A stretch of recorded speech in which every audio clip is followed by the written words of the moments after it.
everybody, it's Shalene and welcome to Friday Reads. Hold on a second. My cat wanted in. So I read quite a few books this week. Let's see if I can bring them up. I forgot the Goosebumps book. Anyways, the first book I finished last Friday was 2 Days Gone. It's right here.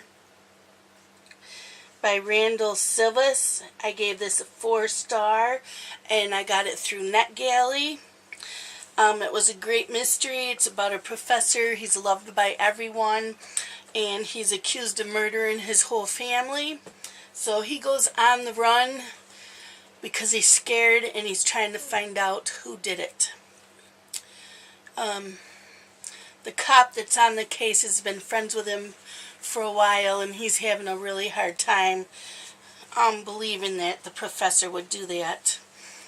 So it was fast paced and like I said, I got it from NetGalley. I gave that a 4-star.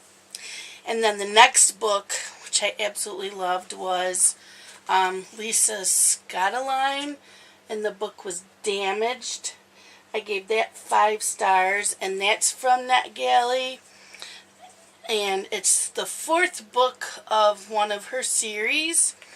I haven't read the other books, but if they're anything like this one, then I highly recommend them. This book grabbed me right from the beginning, and I couldn't put it down.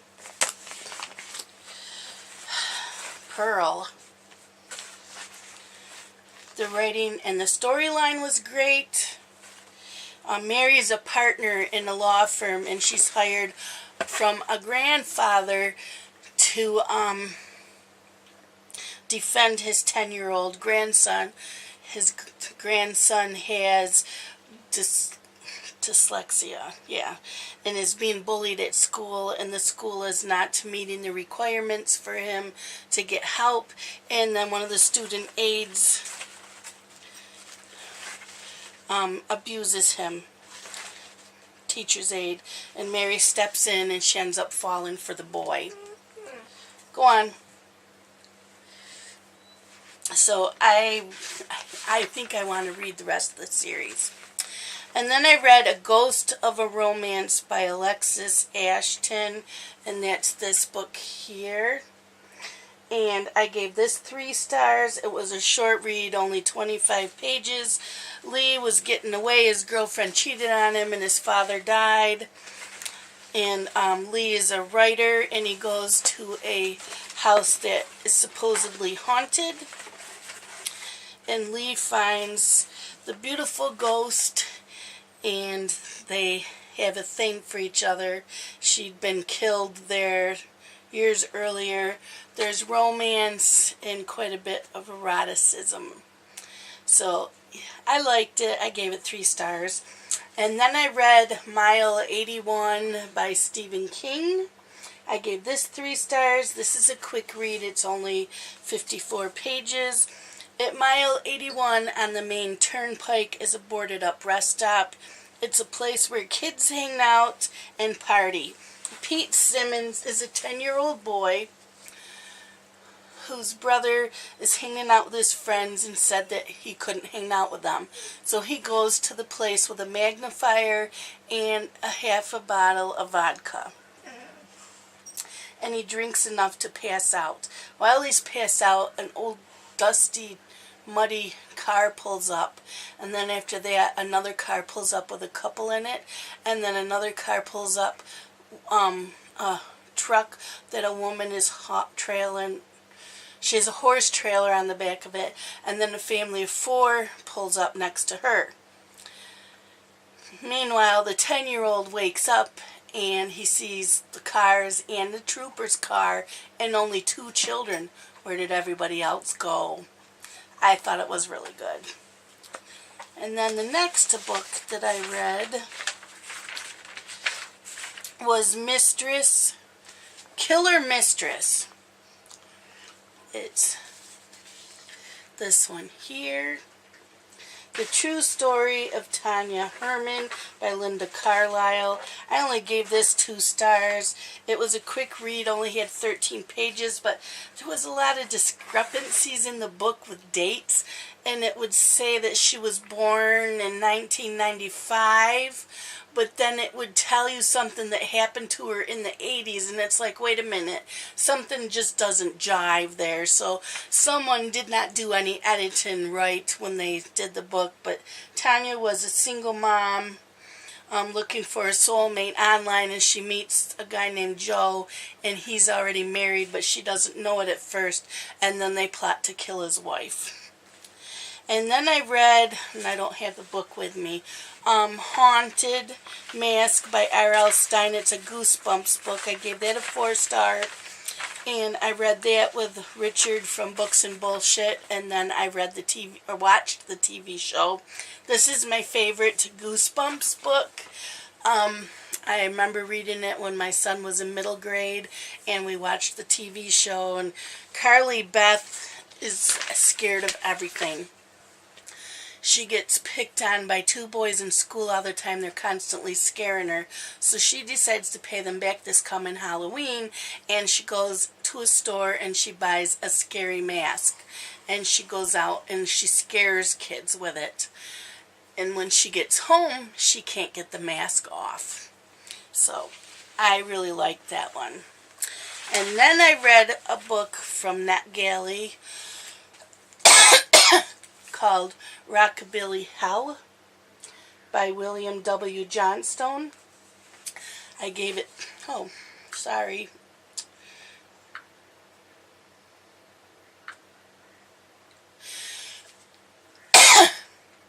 Rockabilly Hell by William W. Johnstone. I gave it 3 stars. I got it from Nat Galley.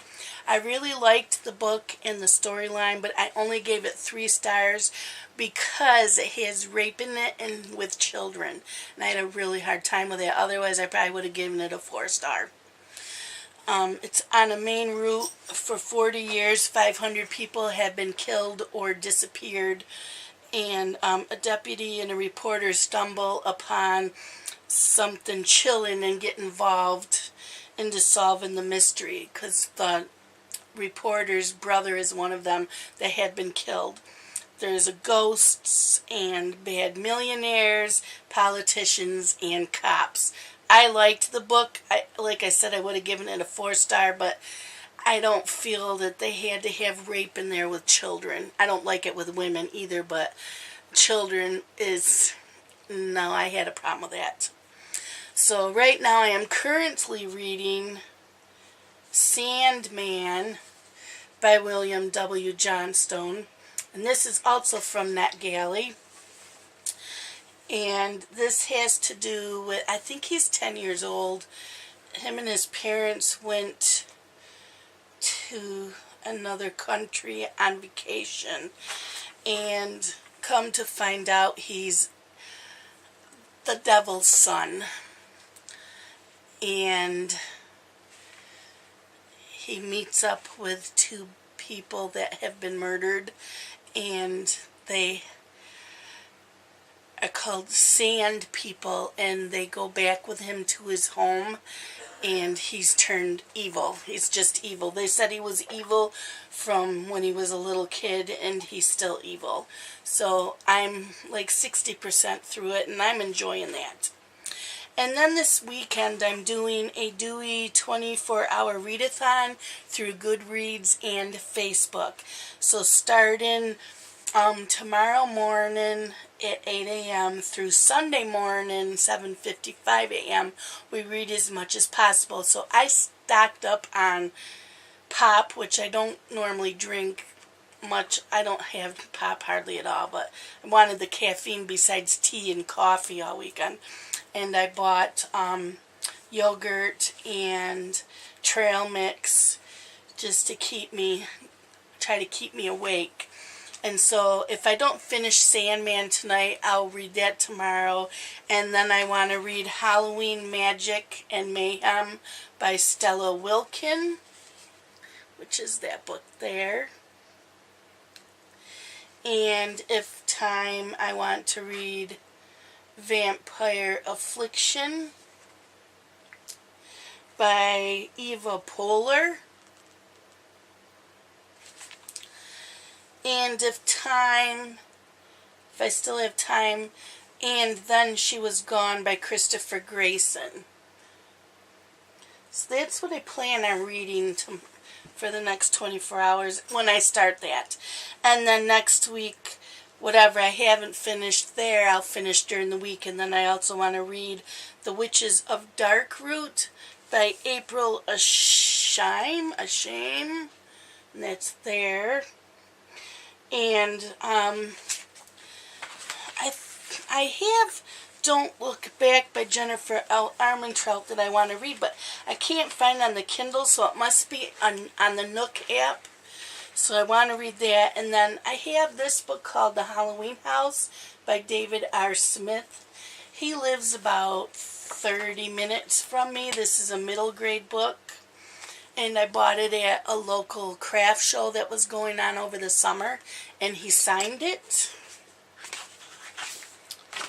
I think, yeah, I know he signed it. Where'd he sign it? So he just said, Shalene, enjoy this creepy story. It says, a dark mansion on the shore of the Hudson River, a secret past, voices whisper in his name from empty rooms. These and other mysteries await 12-year-old Seth Porter when he moves into Blystone Manor, a house no one dares to enter on Halloween night.